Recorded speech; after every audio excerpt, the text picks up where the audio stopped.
आपने कभी सोचा है, कुछ लोग आसानी से सफल हो जाते हैं और कुछ लोग पूरी ज़िंदगी मेहनत करने के बाद भी वही के वही रह जाते हैं। इसका राज किस्मत में नहीं, दिमाग के अंदर छिपा है, वो हिस्सा जिसे कहते हैं सबकॉन्शियस माइंड। आज हम समझेंगे कि ये सबकॉन्शियस माइंड कैसे काम करता है और आप इसे कैसे अपने हक में इस्तेमाल। अब हम समझेंगे सबकॉन्शियस माइंड क्या है। आपका दिमाग एक आइसबर्ग, बर्फ का पहाड़ जैसा है। जो हिस्सा पानी के ऊपर दिखता है वो है आपका सबकॉन्शियस माइंड, जो सोचता है, फैसले लेता है और तर्क करता है। लेकिन जो हिस्सा पानी के नीचे है वही है आपका सबकॉन्शियस माइंड, वो हिस्सा जो आपका ज़िंदगी का 95% कंट्रोल करता है। यहीं पर आपकी यादें, डर, आदतें, भावनाएं और मान्यताएं जन्म लेती है। आपका सबकॉन्शियस माइंड कभी नहीं सोता, कभी थकता नहीं और जो भी और बार बार सोचते हैं उसे ही सच मान लेता है। अगर आप बार बार सोचते हैं कि मैं कमज़ोर हूँ तो सबकॉन्शियस माइंड आपको सच में कमज़ोर बना देगा।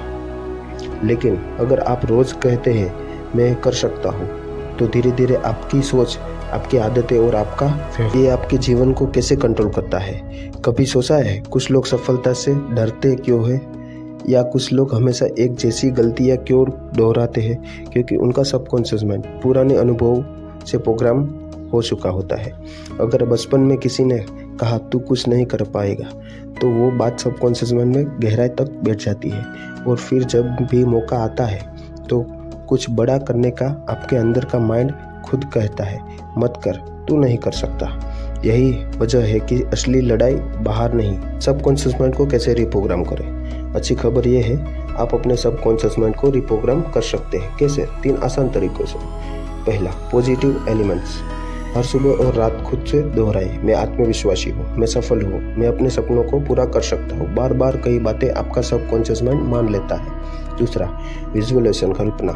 खुद को उस सफलता की स्थिति में देखे जैसे वो पहले से मिल चुकी हो। दिमाग हकीकत और कल्पना में फर्क नहीं कर पाता। तीसरा, इमोशन। जब आप किसी बात को भावना से साथ बार बार सोचते हैं तो वो आपके सबकॉन्शियस माइंड से गहराई तक उतर जाती है। आपका सबकॉन्शियस माइंड आपकी ज़िंदगी की इनविजिबल पावर है, जिससे आप जितना समझेंगे उतना अपने सपनों के करीब पहुंचेंगे। याद रखिए, आप वही बनते हैं आप अपने दिमाग में बार बार सोचते हैं। तो आज से सकारात्मक सोचिए, अपने शब्दों का ध्यान रखिए, क्योंकि आपका सबकॉन्शियस माइंड हर शब्द को सच बनाने में लगता है।